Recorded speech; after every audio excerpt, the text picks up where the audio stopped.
Hello, I am Ken Gilbert. I am on the faculty of the Center for Graduate and Executive Education at the University of Tennessee. In this presentation, I'm going to ask you to think differently about aircraft line maintenance. We normally think of line maintenance as a cost, something we have to do to run our business. What if we were to view it as a differentiator? If we can do it better than the competition, we serve the customer better and gain a competitive advantage. The goal in any business is to improve return on investment. This means having a high ratio between the net revenue you are generating and the amount of capital you have invested. We can do this by increasing revenue minus variable cost without tying up additional capital. In line maintenance, this means increasing the availability of aircraft without reducing flights and without investing more capital in aircraft or parts. Here's how you can improve the availability of aircraft. A fundamental idea is derived by viewing line maintenance from the perspective of Ellie Goldrat's theory of constraints. We create a time buffer by working ahead on the portion of line maintenance work that can be planned in advance. This buffer provides both surge capacity and a time cushion. Since a large part of your work is no longer time sensitive, you can prioritize that part of your work which is time sensitive. Let's define the different types of work. We first have pre-planned maintenance elements that must be done after a given number of days, flying hours, or landings and takeoffs. You have MELs that result from a warning indication that something needs to be fixed within a specified time. And you have lower order checks that are done on a routine basis. You have at-once work that, if it is not done, will put the aircraft out of service. This includes a broken aircraft or pre-planned work that is overdue. To do the work, you need for the tools, the mechanics, the parts, and the aircraft to all be at the same place at the same time. There are a lot of opportunities for things to go wrong. You want to plan these things as well as possible, but you will need a strategy for responding when the inevitable variation occurs.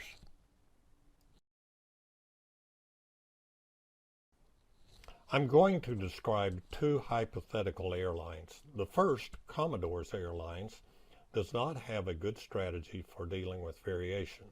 We will later contrast that with an airline that does. The Commodore owns 16 aircraft. Each day, half of these come in for maintenance, getting their lower order checks and all of their preventive maintenance items that are due for the next 3 days, and as many MELs as possible. Today is day 1, as shown in red. The dark green shows that last night, aircraft 1 through 8 came in for maintenance. The yellow shows that all of the PM work for day 1 today was already done, and the light green shows that the Commodore did the PM work due for tomorrow and the next day. The other aircraft, 9 through 16, didn't have anything done last night, but they already had everything for today and tomorrow done. And tonight, aircraft 9 through 16 will come in for maintenance. Here's what is planned to happen tonight. We will clean up the work due on aircraft 9 through 16 for days 3 and 4. And tomorrow night, we will be back to aircraft 1 through 8. Life is stressful for the Commodore because when things go wrong, his options are heroics or cancel flights. Each aircraft has only 2 or 3 days of the preventive maintenance work done at any given time. Any variation will disrupt his plan.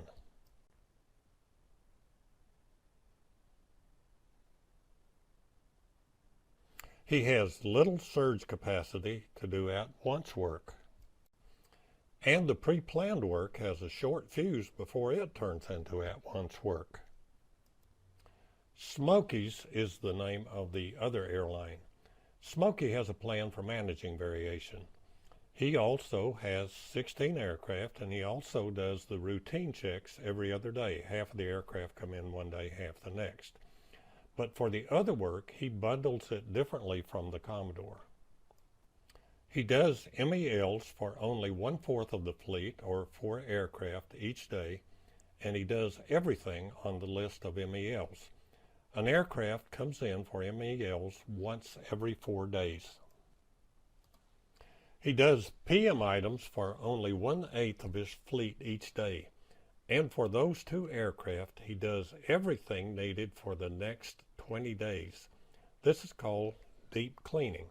The aircraft come in for this deep clean once every 8 days. Let's compare. Both the Commodore and Smokey do the lower level checks on half of their aircraft each day. The Commodore does MELs on half the fleet and does as much as he can, but probably will not get everything done. Rather than half the fleet, Smokey does MELs on 1/4 of the fleet and gets everything done on these 4 aircraft. The preventive maintenance work is the biggest difference. The Commodore does a little work on 8 aircraft each day. Smokey does a lot of work on 2 aircraft each day. He cleans up to 20 days into the future for these 2 aircraft. Here is Smokey's PM plan. Last night he did PM on aircraft 1 and 2. They already had 12 days of PM done, and he extended that for 8 more days to a total of 20 days. These 2 aircraft won't get PM again until 8 days from now. Tonight, aircraft 3 and 4 will be done. The next night, aircraft 5 and 6, and so forth.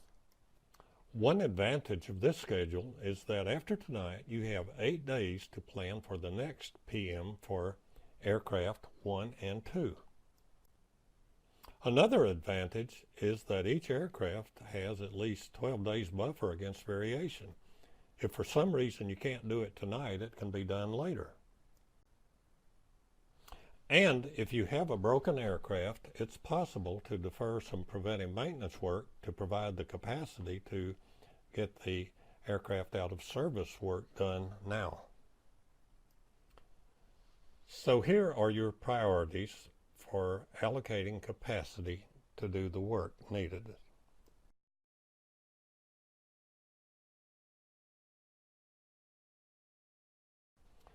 With a buffer to protect us against variation, we don't need to engage in the wishful thinking of a perfect forecast, perfect execution of routing plans, perfect availability of parts. We work to improve those, but for the inevitable variation that occurs, the buffer provides the time and the capacity that we need to recover. The buffer gives you a longer planning time for preventive maintenance parts and longer planning time for routing the aircraft to the service center. And the buffer provides a time cushion against the variation that comes from capacity, parts, and aircraft routings. The buffer absorbs variation in the load of the higher priority work by giving you the flexibility to defer lower priority work. This means that the actual preventive maintenance schedule will not be as nice and predictable as the plan that I showed you. That is only the plan. The buffer will vary. Instead of having at least 12 days of buffer, you may have only 10. So you need the flex capacity to gradually rebuild your buffer. This is the second important reason why you need flex capacity. If the average workload shifts because of more flights, a required modification, or whatever, you will need to adjust the capacity instantly, or later you will have to make a much larger adjustment. Small but quick capacity adjustments are needed. Otherwise, a small change in demand can accumulate, creating the need for a larger and more painful capacity adjustment. In manufacturing, this is known as the bullwhip effect, a slow reaction to a small change in demand, accumulating into a large change in the backlog, then requiring a large change in capacity. Be able to make small but quick capacity increases in response to increased workload with whatever levers are at your disposal, for example, overtime. The same is true for decreases in response to drops in demand. For example, drops due to seasonality or economic conditions. Make the adjustment quickly and less painfully.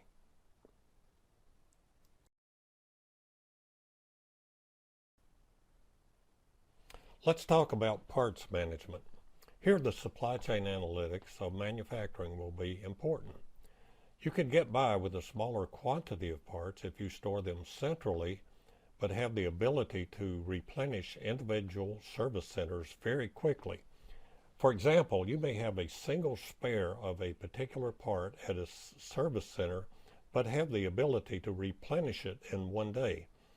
This means you will be able to have a larger variety of different parts, but smaller quantities of each item. We borrow some ideas from manufacturing. Suppose you're building cars and you have a queue of orders. A few customers have custom ordered their cars with specified options. Those customers are waiting on their car, and to please them, you have to drop their order into next week's schedule. Other orders have longer lead times. Suppose orders destined for dealers' inventories or for corporate fleets must be filled in the next 8 weeks. You build those orders before the last minute to create a buffer against variation. So at any time, your goal may be to have built all of the orders that are due within the next 4 weeks. This buffer not only gives you the surge capacity needed for the at-once orders, it allows you to absorb the day-to-day variation in demand to allow you to have a steady production rate. This concept is referred to as takt, the German word for drumbeat or cadence. But if the average rate of demand changes due to seasonality, trends, economic conditions, you do not want to allow your buffer to erode or to grow. You want to make small adjustments now in the production rate to avoid much larger adjustments later. You therefore need to have flex capacity to make immediate adjustment in the production rate to maintain your buffer. In manufacturing, you will hear terms such as rate-based planning and flex fences associated with this concept. Although I am discussing the buffer as a means for dealing with demand uncertainty and even process variation, I am not diminishing the importance of improvement fundamentals. We want to improve forecast accuracy, inventory accuracy, and improve our planning tools. The tools for reducing process variation, such as standard work, are important. And the other tools for dealing with variation, for example, cross-trained mechanics, are very relevant. But don't stop there. Aircraft break, weather causes flight cancellation, mechanics call in sick, parts suppliers don't deliver, and other things happen. So we must have a strategy for dealing with that variation. That is what we're discussing here, creating a strategy for dealing with the inevitable variation in workload, capacity, and parts.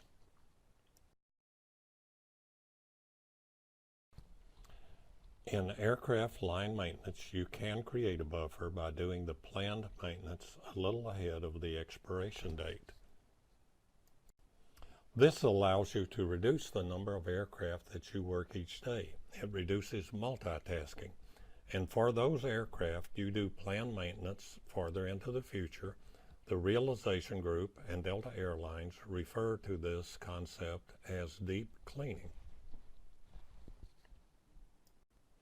This buffer means that if necessary, you can defer planned work. This provides surge capacity to work that must be done to avoid grounding an aircraft. Your buffer is a savings account. When you draw from your savings account, you need to gradually replenish it. To do this, you need flex capacity. And you have to have a strategy for ensuring that you have the parts you need.